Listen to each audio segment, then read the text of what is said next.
کہ ہم جھوٹ بھی بولتے ہیں، ہم بد اخلاقی بھی کرتے ہیں، ہم لوگوں کا حق بھی کھاتے ہیں، ہم یتیموں پہ رحم بھی نہیں کرتے ہیں، ہم بیٹیوں کو تعلیم سے بھی محروم رکھتے ہیں، ہم بہنوں کو اور بیٹیوں کو وراثت میں حق دینے کو بھی تیار نہیں ہیں، اور دعویٰ ہمارا یہ ہو کہ ہم عاشق رسول ہیں، تو یہ ہمارا دعویٰ باطل ہے، صادق نہیں ہے، کیونکہ اگر ہمارا دعویٰ صادق ہوگا تو پھر اس کا مطلب ہے کہ ہم آقا علیہ السلام کے بتائے ہوئے احکامات پر مکمل عمل کرنے والے ہیں۔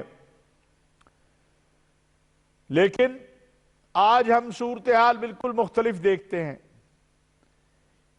اسی طرح اس وقت جو دنیا کے اندر صورتحال ہے اور جو حالات اس وقت دنیا میں پیدا ہوئے ہیں کہ ناموس مصطفیٰ صلی اللہ علیہ وسلم کی اہانت کا معاملہ جو ہے، اور آقا علیہ السلام کے خاکے بنائے جا رہے ہیں، اور اس کے اوپر الحمدللہ پاکستان کو یہ فخر اور اعزاز حاصل ہے کہ ہمارے وزیر اعظم، ہماری قوم، ہماری حکومت مؤثر انداز میں اپنی آواز کو پہنچانے کی کوشش کر رہی ہے۔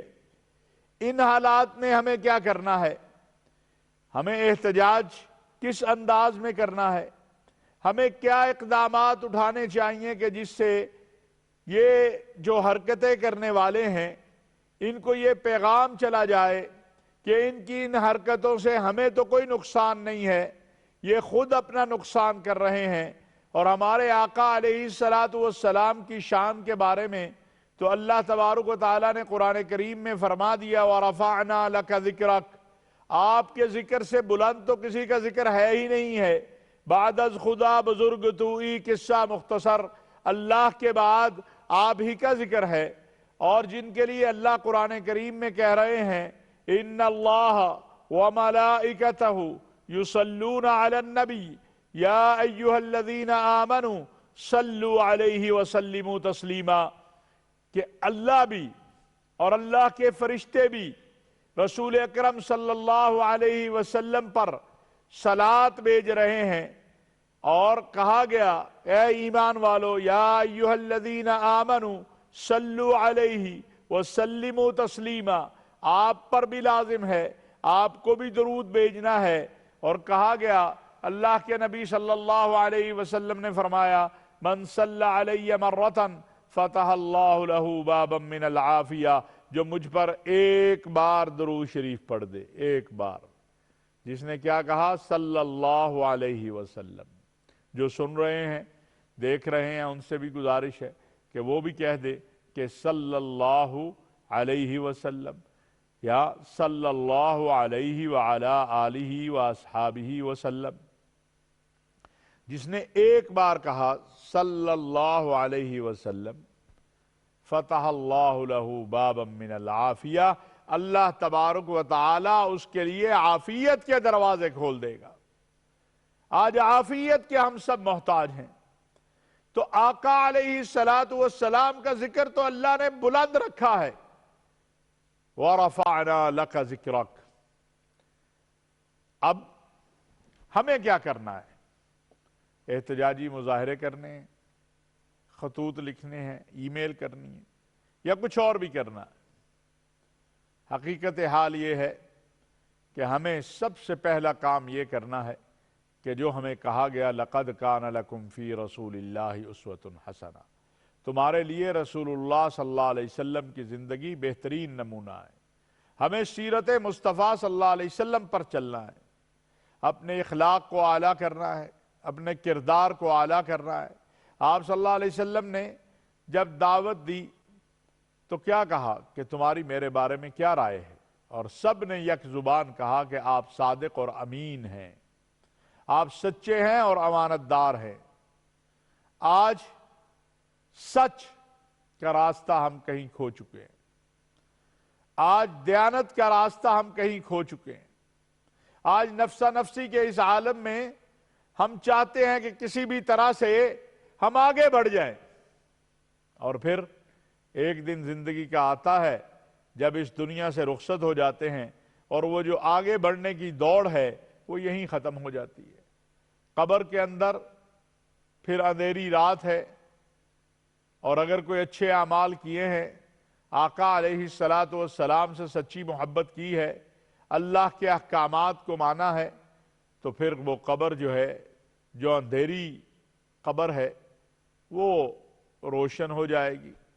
اور اگر لوگوں کے املاک پہ قبضے کیے، بہن بھائیوں کے املاک پہ قبضے کیے، یتیموں کے حق مارے، بیٹی کا حق مارا، بہن کا حق مارا، بیوی کے ساتھ حسن سلوک نہیں کیا، اولاد سے اچھا سلوک نہیں کیا، یہ ہمارے ہاں سمجھا ہی نہیں جاتا۔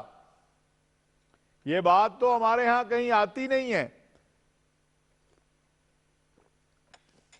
کہ اپنے اہل خانہ کے ساتھ بھی حسن سلوک کرنا ہے، جبکہ رسول اللہ صلی اللہ علیہ وسلم نے فرمایا خیرکم خیرکم لأہلی، تم میں سے بہترین وہ ہے جو اپنے اہل کے لیے بہتر ہے، اپنی بیوی کے لیے بہتر ہے، اپنے بچوں کے لیے بہتر ہے۔ آج ہمارا اپنے گھروں میں بیویوں کے ساتھ کیا سلوک ہے، بچوں کے ساتھ کیا سلوک ہے، باپ کا بیٹے سے کیا سلوک ہے، بیٹے کا باپ سے کیا سلوک ہے، کیا اس طرف بھی کبھی ہم نے توجہ دی ہے؟ کہا من لم یرحم صغیرنا ولم یؤکر کبیرنا فلیس منا، جو ہمارے چھوٹوں پہ رحم نہیں کرتا اور ہمارے بڑوں کا ادب نہیں کرتا، وہ ہم میں سے نہیں ہے۔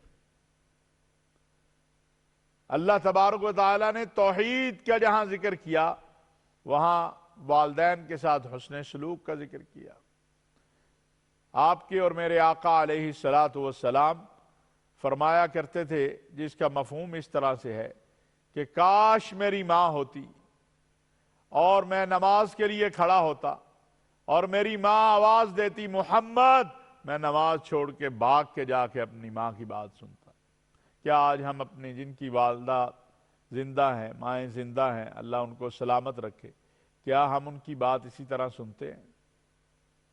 کیا ہم ان کی بات کو اسی طرح جا کے بھاگ کے ان کے کہے ہوئے کام کو کرتے ہیں؟ آج تو یہ جو اعلیٰ ٹیلی فون ہمارے پاس آ گیا ہے، اس کے اوپر سارا دن ہمارا گزرتا ہے، اور ہم کرتے کیا ہیں؟ اسی پہ گم ہوئے رہتے ہیں۔ باپ آواز دے اس کی بات سننے کو تیار نہیں، ماں آواز دے اس کی بات سننے کو تیار نہیں۔ اللہ کی رحمت، اس کا کرم اور فضل تب آئے گا جب رسول اللہ صلی اللہ علیہ وسلم کے بتائے ہوئے طریقے پہ چلیں گے۔ اور خالی یہ نہیں ہے، ہمیں اس لیے نہیں پیدا کیا اللہ نے کہ ہم نے بڑی دکانیں بنانی ہیں، محلات بنانے ہیں، بڑی کاروبار کرنے ہیں۔ ہمیں اس لیے پیدا کیا کہ ہم رسول اللہ صلی اللہ علیہ وسلم کی سنتوں پہ چلنے والے بنیں، ہم آقا علیہ الصلاۃ والسلام کی بات کو ماننے والے بنیں۔ ہمارا کام امر بالمعروف اور نہی عن المنکر ہے۔ لوگوں کو آج آپ دیکھیے کیا ہو رہا ہے۔ مجھے یہ بات کہنی ہے کہ آج چھوٹی چھوٹی بچیوں کے ساتھ ریپ کے جو واقعات ہو رہے ہیں، کیا ہم اپنے محلوں اور علاقوں میں ایسے آوارہ گرد لوگوں کو پہچانتے نہیں ہیں؟ جانتے ہیں ہم۔ ایک نفسا نفسی ہے کہ مجھے کیا ہے، نہیں، اگر آج کسی اور کی بیٹی ہے، کل میری بھی ہو سکتی ہے۔ خدا کے لیے ہمارا ذمہ داری یہ ہے کہ ہم اچھائی کو پھیلائیں اور برائی کو روکیں۔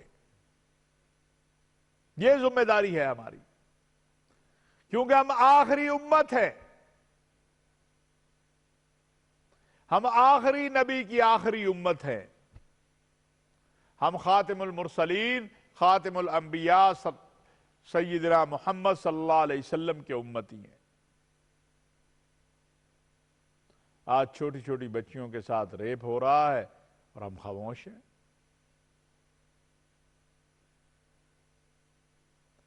اگر اہل علاقہ جاگ جائیں اور یہ طے کر لیں ہم نے اپنے علاقے میں کسی ایسے بدقماش کو، ایسے آوارہ گرد کو جو ہے پنپنے نہیں دینا، تو نہیں ممکن ہے ایسا۔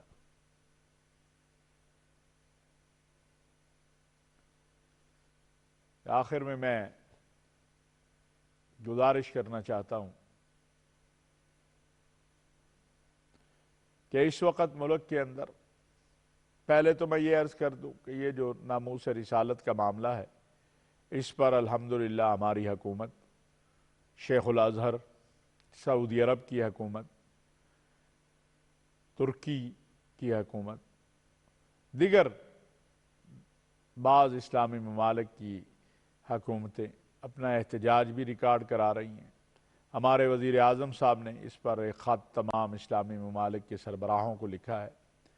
شیخ الازہر شیخ احمد الطیب نے یہ کہا کہ وہ عالمی عدالت میں اس پہ جانا چاہتے ہیں، اور بڑا تاریخی جملہ کہا کہ ساری زندگی اگر ہماری لگ جائے اس پہ کہ ناموس رسالت کی توہین نہ ہو، اور یہ مقدمہ لڑنے میں ساری زندگی لگ جائے، ہم اپنی ساری زندگی لگا دیں گے۔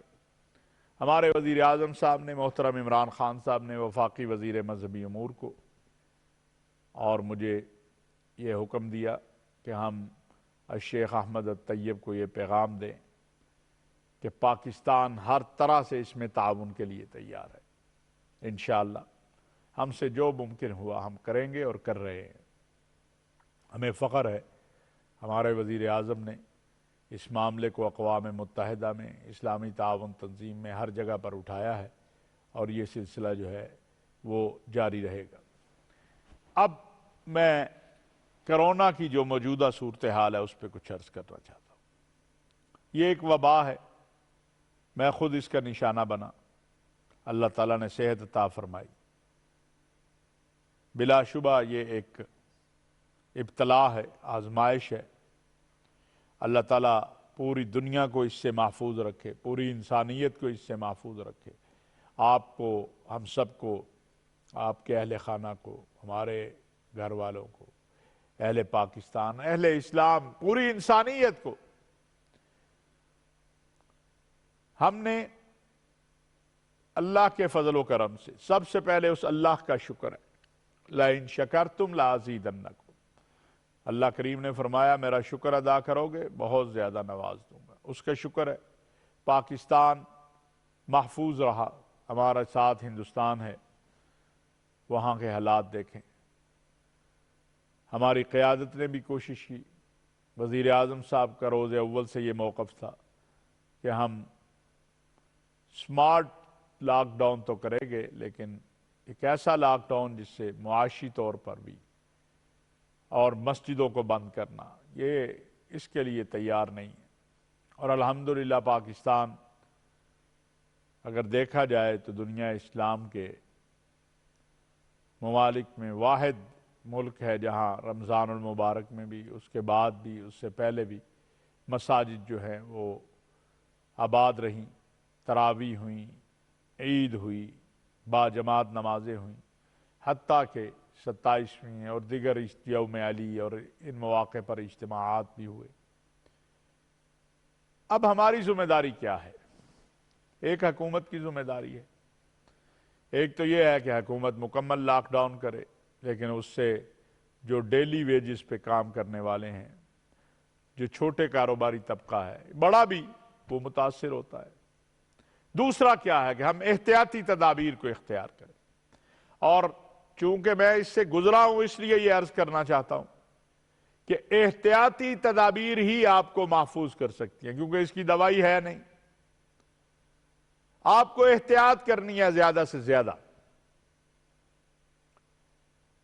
اور اس میں پہلا مرحلہ صاف ستھرا رہنا ہے۔